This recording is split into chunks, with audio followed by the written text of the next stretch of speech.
Our next guest is, as you all know, who watch the show, know that Black Odyssey Media is, I'll say, they're a partner of the show, so to speak. They also partner with us at the book festival, and Tice puts on an amazing seminar on book to film every year.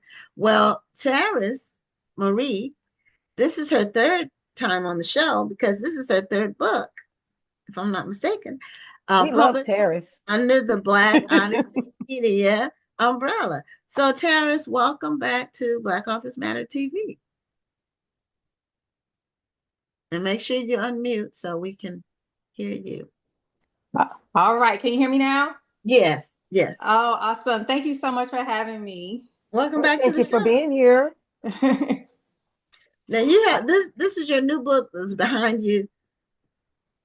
That's Yes. your okay, your avatar, whatever they call that, your Yes. backdrop. Yes. This is your new book, Empress. Yes. Go ahead. This is my second novel, Empress Creed. Um, and I'm really happy to launch this. It actually just released last week. So I'm super Right. excited about this one. Right. We wanted to have you in your close to your release date. Now I thought this was your third book.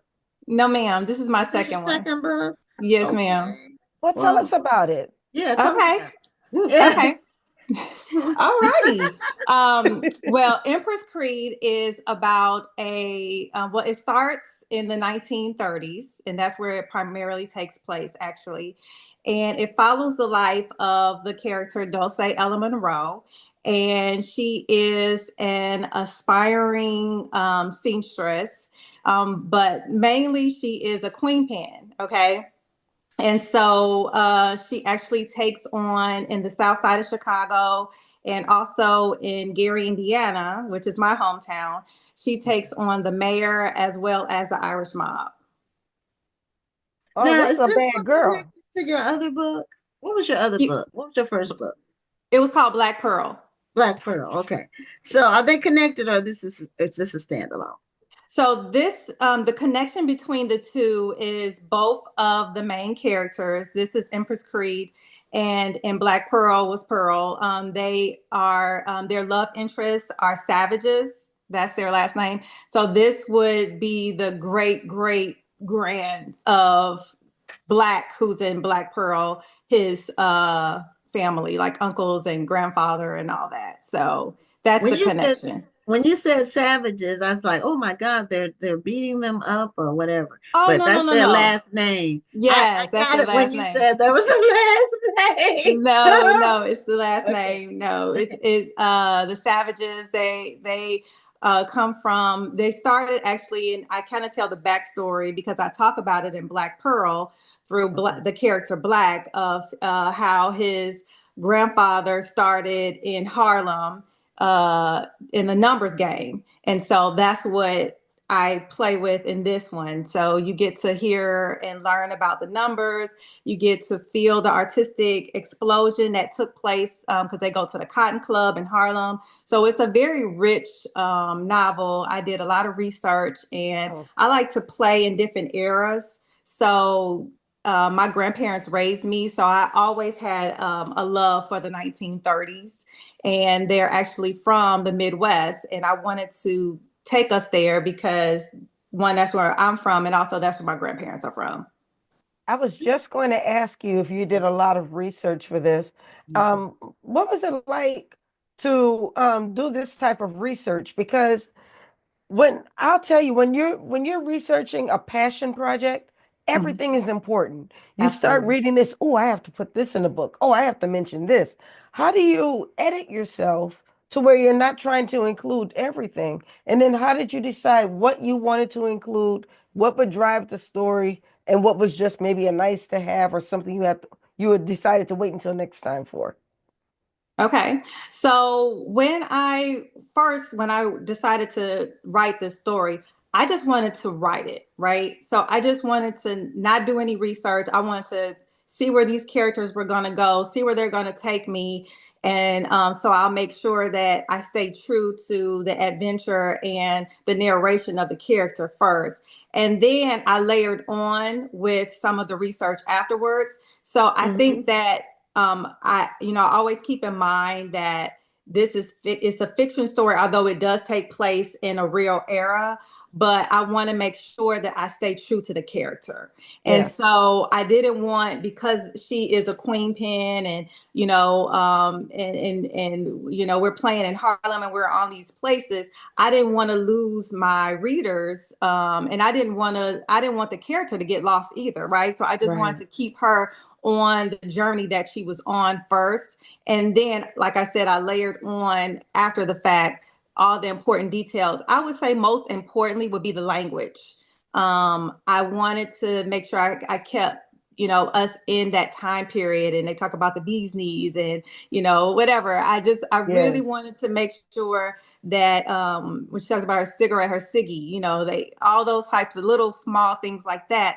But I wanted to make sure that the language was in line, as well as, I didn't want to talk about how, for example, they went to a bar and they bought a drink and it's prohibition, right? So I just wanted to Right. make sure that I stayed true, because I didn't want to lose. Readers are so smart, and I don't want to lose, and I didn't want to lose my readers in some small detail that I forgot, or Oh, something I may makes a have lot of messed up sense. on. So that is one of the main reasons why too. I wanted to make sure I keep you in my story.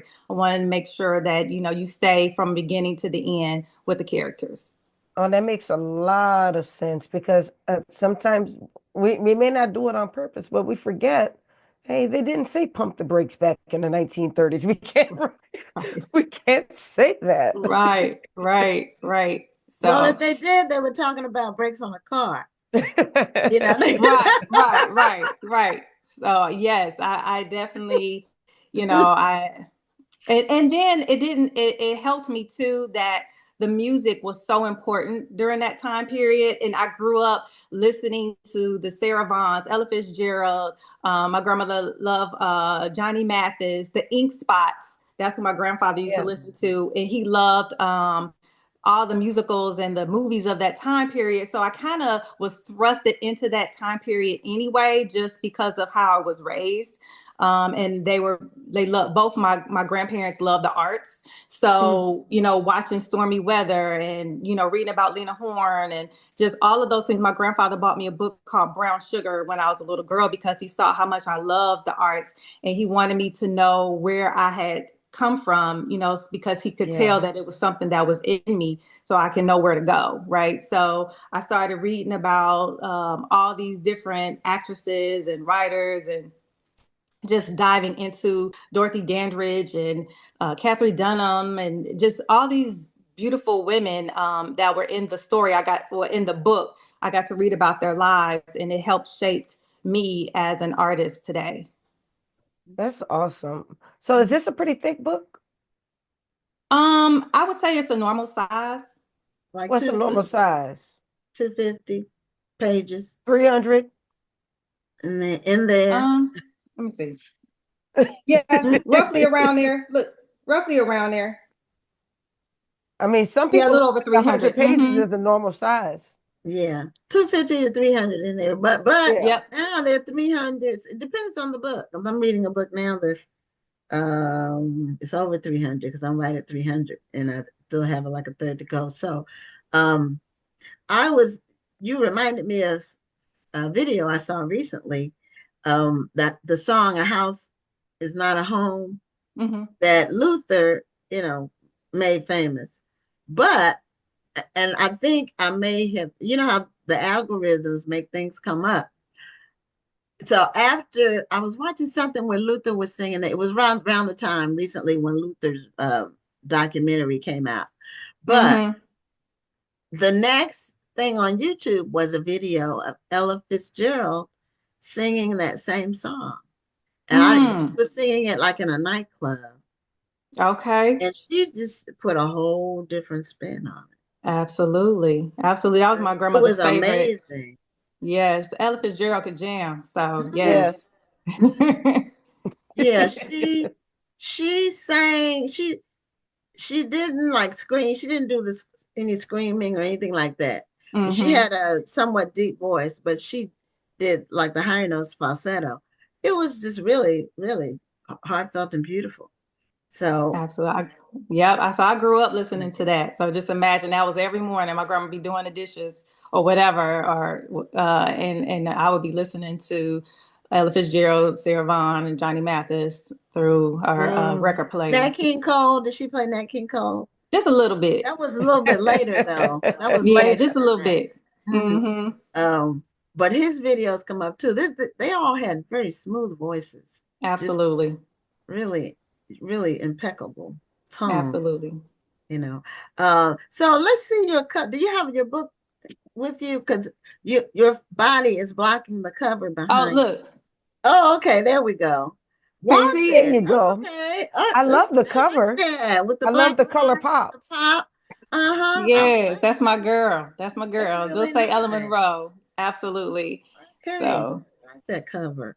So thank you you. launched your book. Your release date was last Tuesday. Yes, And ma'am.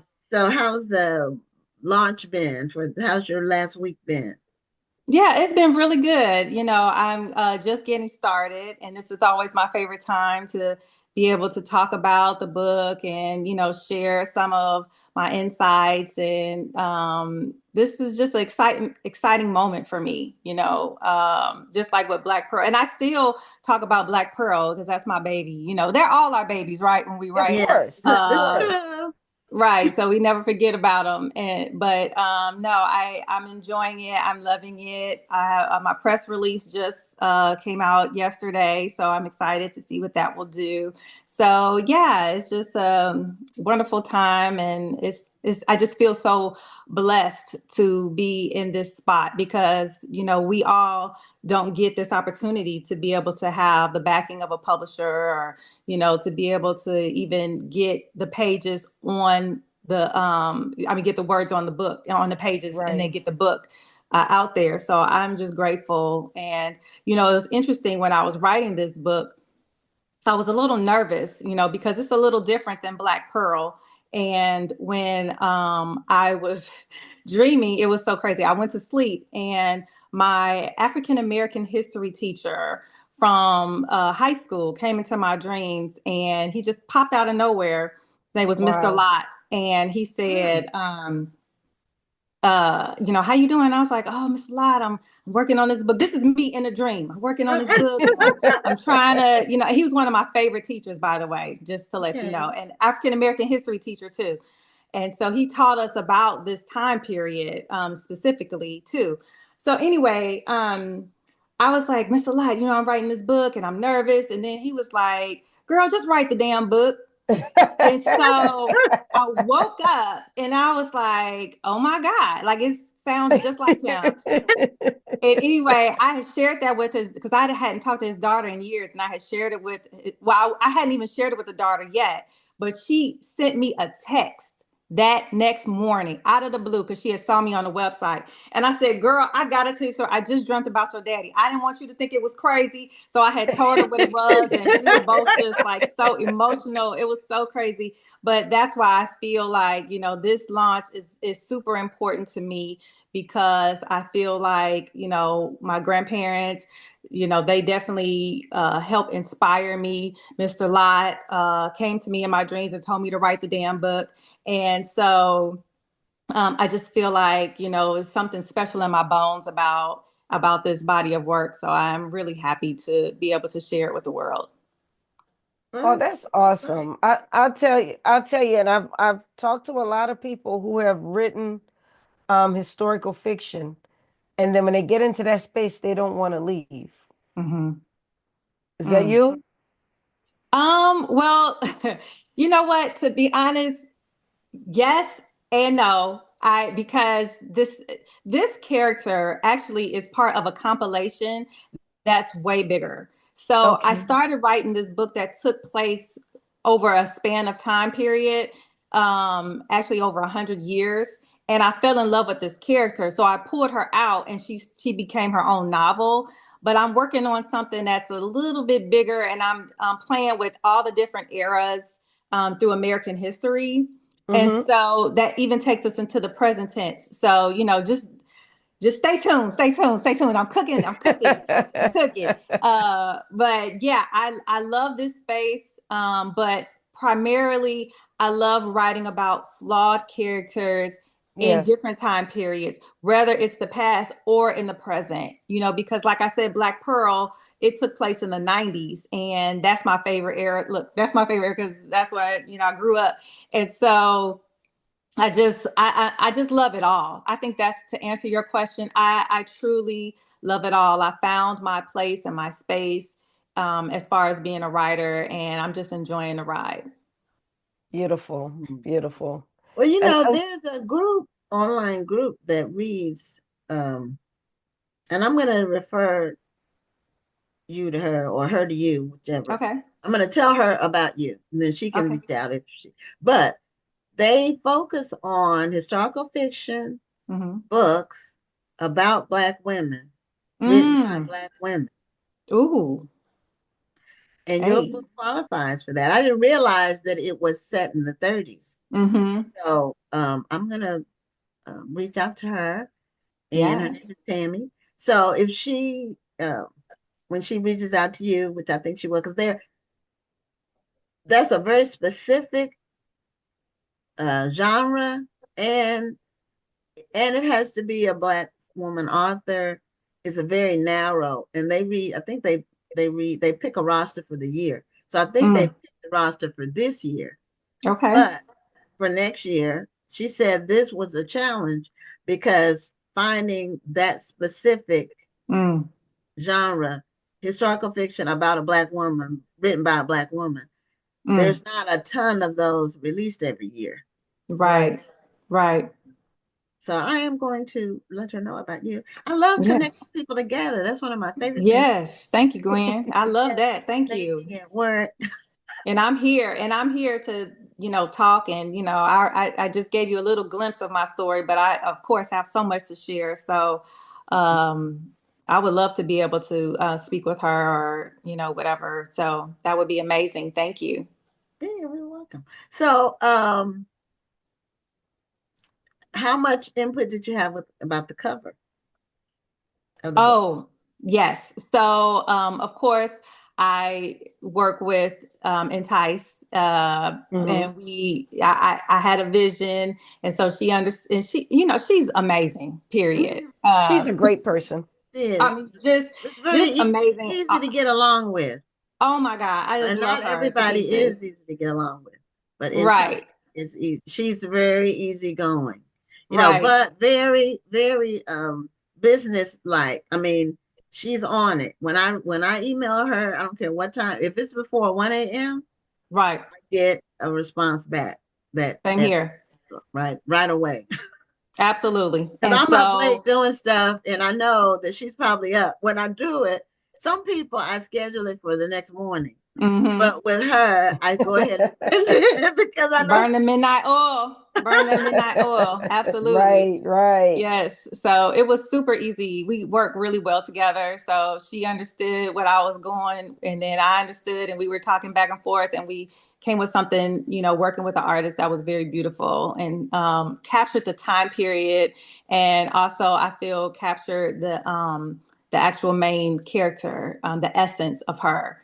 And so, because she looked like she don't play, and that's how I wanted, but she's beautiful at the same time. And, you can see the backdrop of the city and all of that. So you get a little bit of all that in the cover. So it was definitely it's all just, like I said, it's just a beautiful experience, and I wouldn't trade it for anything.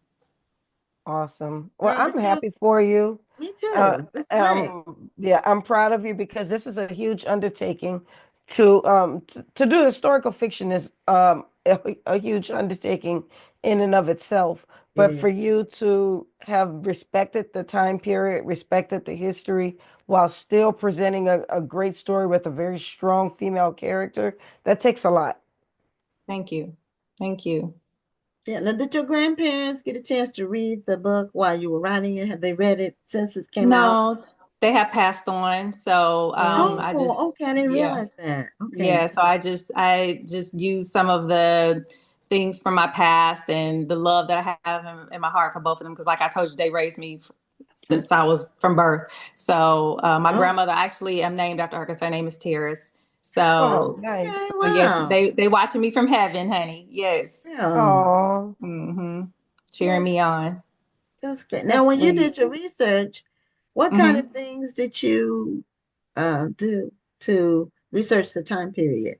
Mm-hmm. I went to the library, honey. I went old school. I looked at Okay. pictures so I can kind of get a feel for the attire that they wore.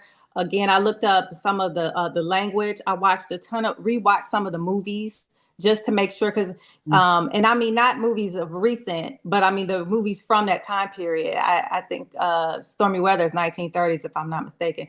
I had my It is. kids watching them too, which was and my husband. We were all watching some of these old movies, which was cool because that gives you a glimpse into what was going on at the time. You can see again the clothing was really important because she was Right. an aspiring fashion designer, and so clothes and fashion was really important to her. And the music, listening to some of the music, just to put me in a time period. What listening to Duke Ellington, something Yeah, about the big that. bands. Hmm. Yeah, just listening to the jazz helped pull something out of me. So when I And wrote that's about, true. hmm, No, I was just saying that's true. When you listen to right, it, you get a better appreciation for the time period. If you really even listen to the words, the words were totally different from what you're hearing now. right. And then when I was A listening lot to, different. I listened to, oh, and I watched Cotton Club because you can catch some like uh, videos, like old film. It's hard to find, but you can see some performances. And so I want to, look at that so I can get a feel because I wrote about them going to Harlem. They went to Paris. I read poetry just to kind of get a feel, so I really want to immerse myself into the time period so that I can be true to the time period and respect it, as you said. And then the characters, I wanted you to really feel. I want the characters to feel real and Right. it's some grit and it has a lot of edge, so you still get that urban vibe, which I love too. So I didn't fall off from there either. But the beautiful part of the history, this was post or actually during the Great Depression, and so I wanted to capture some of that. So that and a lot of the poetry from that time period, you were able to feel some of the pain and some of the things that was going on. So I did all of that. I mean, to actually pull this whole entire novel together. Nice. So Hmm. where can we find the book, ma'am? Okay. I You can get the book anywhere books are sold. You can go to Amazon, Target, Barnes and Noble. Try your local bookstores. Okay. Um, you can Audible, audiobooks, Apple, everywhere or anywhere you buy books. I think I mentioned Barnes and Noble Hmm. .com. You can try the website blackodyssey.net and just put in the search engine Empress Creed by Terrace Marie and all the different places where you can buy it. It'll pop up for you. And are you Well, coming to the National Black Book Festival again? I will be there this year. Yay. It's always a great. pleasure. And You you Always gonna a wear those pleasure. cool little jeans you wore the last time? Because those things Hey, that was so fun. Yes, and you know are what? And I'm in Houston, so I love going. So it's always a beautiful time, and to be able to network and just get out there. So I will be there this year. I'll see you, ladies. all right. I'll be looking for you. All right, I was amen. going to ask you about your audiobook. Okay, Um, so it is on Audible, so it's it the is. audiobook version. Is there any music on the audiobook? Like, There's no music, but the narrators do a great job in taking you into the time period. So I think it's Corey Allen and Jasmine Walker, if I'm not mistaken, are their names. But yes, it is available. So you get the male and both the female, because I write from both perspectives. Well, it's the female a protagonist, but you know what I mean. There's a male love interest because it's a little bit of romance, honey. I give you a love Yeah, story yeah, in there. yeah. You know, I cannot write a book without talking about love. So you got that in there. But yes, it is definitely available on audio as well. Wonderful. Okay. Well, Well, Terrence, I'll be looking forward to audio because I'm an audiobook girly. yeah, yeah, Okay. that's why I asked Rhonda, because I know that you listen to the books. I read books. I don't listen to books, but maybe one day I'll find a way to do it. I just tried it once and fell asleep. She's not gonna do it, Terrence. Don't even I listen to her did. I because tried it once. I have taught her how to listen to audiobook. She thinks she gotta Yes. sit down quiet like this and listen to the Yeah, book. I did. Right. I did. I tried it and I fell asleep. And then I tried it again. Like I said, well, maybe I was just sleepy that particular time. And then I Hmm. tried it again and I fell asleep See, again. So she's I not said, doing it right. but Are you it doing on your was just Kindle? Do you watch it? no, Do you I read was on your listening. Kindle? No, I actually am You, I you're a stopped page doing turner. Kindle. I did the Kindle for 2 3 years. I'm back Okay. to books. You Books. like to turn the pages, huh? I like to hold a book. Okay. And Okay. I Well, like to be able to promote it on the show. I feel like if I buy the book, that it's better absolutely. for the author. So that's Absolutely. how I feel about it, the whole process. Okay. Absolutely. Well, look, Empress Creed is available, honey, on paperback if you would like to turn the pages, as Okay. well as on audio for you, Rhonda. So And Kindle. It's on all three it all three is. It formats. is. So Again, I mm. feel so blessed and fortunate to be able to, have my work shown and to have someone else's interpretation through the audio, because that's what it is. They're actors acting out, and it's their Yes. interpretation of the book through their voices. So it's a beautiful experience, and I just feel very fortunate. okay. Well, thanks so much, Terrence, and we'll see you in October at the book Sounds festival. good. See you in Okay. October. All Take care, right. ladies. Bye. Thank Okay. Bye you. Thank bye. you. Bye bye.